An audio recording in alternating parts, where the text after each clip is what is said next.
దళితులతో కలిసి చదువుకోవడానికి నిరాకరణ. చిత్తూరు జిల్లాలో ఇంకా విపరీత పరిస్థితులేనా? కుల వివక్ష, అంటరానితనం ఈ కాలంలోనా? పాలకుల వైఫల్యం కాదా ఇదంతా అని బీసీవై పార్టీ ప్రశ్న. చిత్తూరు జిల్లాలో ఇంత దారుణమైన కుల వివక్షన, దళితులంటే ఇప్పటికీ మరీ అంత చిన్నచూపా? కనీసం కలిసి కూర్చోవడానికి, చదువుకోవడానికి కూడా పనికిరారా? అంతటి అంటరానితనాన్ని ఇంకా మోస్తుందా చిత్తూరు జిల్లా? ఒక చిత్తూరు జిల్లా నాయకుడు 15 ఏళ్లు ముఖ్యమంత్రిగా చేసిన కాంగ్రెస్, వైఎస్ఆర్ కాంగ్రెస్ దశాబ్దాల పాటు పాలించిన ఇంకా అంటరానితనం రూపుమాపకపోవడం ఏంటని ప్రశ్నిస్తోంది బీసీవై పార్టీ. పాలకుల పాలనా లోపం కాదా ఇదంతా అని నిలదీస్తోంది. కూటమి ప్రభుత్వం వచ్చిన తరువాత చంద్రగిరి మండలంలో ఒక మార్పు చేశారు. పనపాకంపేట పంచాయతీలో ఉన్న అరిగెల వారిపల్లి, ఇరివిశెట్టి వారిపల్లి, తూర్పుపల్లిలో ఉన్న ప్రాథమిక పాఠశాలను పనపాకంపేట ప్రాథమిక పాఠశాలలో విలీనం చేసి దాన్ని మోడల్ స్కూల్ గా మార్చారు. ఇక్కడ నుంచే గొడవ మొదలైంది. మోడల్ స్కూలులో తమ పిల్లలు దళితులతో కలిసి కూర్చొని చదవడానికి ఇష్టపడని కొందరు విద్యార్థుల తల్లిదండ్రులు స్కూలు నుంచి తీసుకువెళ్లిపోయారు. కొందరు టీడీపీ నాయకుల ఒత్తిడి మేరకు అరిగెల వారిపల్లిలోని పాత స్కూలులోనే అనధికారికంగా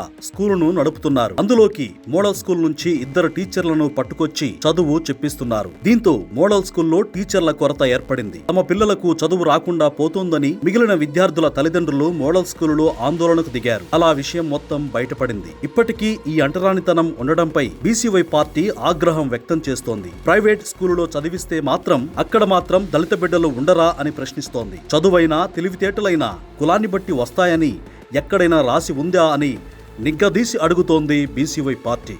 సీఎం చంద్రబాబు సొంత జిల్లాలో ఇప్పటికీ ఈ అంటరానితనం ఉండటం బాబుగారి పాలనా వైఫల్యమేనంటోంది బీసీవై పార్టీ.